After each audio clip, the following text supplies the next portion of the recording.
On va passer à présent à la paire dollar américain, dollar canadien qui est à 1,40 ce matin. Elle a légèrement gagné du terrain la semaine écoulée.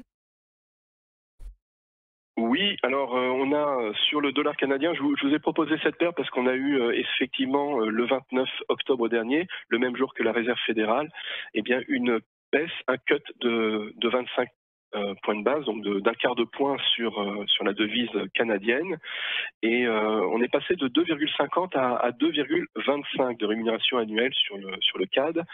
Et donc, un peu à l'image de l'euro, on a cette paire qui évolue de manière également incertaine, mais on est loin du même contexte fondamental entre l'Europe et les États-Unis. Ici, on est sur une paire qui est plutôt liée quand même à ce qui se passe sur le front, notamment du pétrole, avec un WTI qui était clairement sous les 60 il y a peu, qui revient sur 60 certes, et puis son homologue le Brent qui est faible aussi, hein, qui est sous les 5. Donc on est dans un contexte de cotation de pétrole plutôt faible, sous les 70 très clairement, ce qui pèse sur la devise canadienne ces derniers temps. On l'a vu tout cet été, même si elle s'est un petit peu repris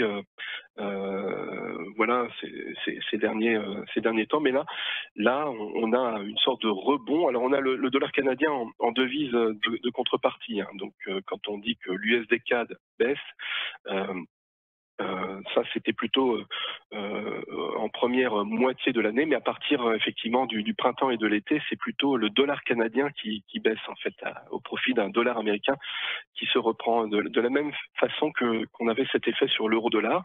Et là, sur USD CAD, on a eu depuis cette décision du 29 octobre eh bien une sorte de retour au mouvement USD CAD haussier. Donc on reprend très clairement une marche haussière sur l'USD CAD, ce qui continue l'affaiblissement finalement du dollar canadien. Donc on a cet effet autour des 1,40 actuellement sur l'USD CAD.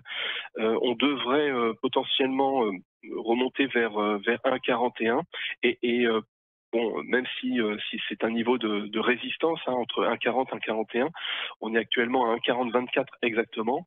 Mais une fois que cette résistance potentiellement serait cassée, on pourrait essayer d'anticiper potentiellement une touchée des 1,42.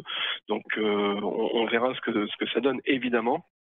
Mais comme je le disais, le dollar américain est plutôt en train de se reprendre sur le fond, tandis que le dollar canadien, tout comme l'euro, a très clairement des faiblesses sur des fronts fondamentaux différents, mais on retrouve un petit peu le même effet des deux côtés. Donc un USD CAD qui reste haussier et un euro-dollar dont on a parlé précédemment qui reste plutôt baissier. Merci beaucoup Benoît Fernandez-Rioux pour votre analyse et belle journée à vous. Merci. À suivre le point bourse, à tout de suite.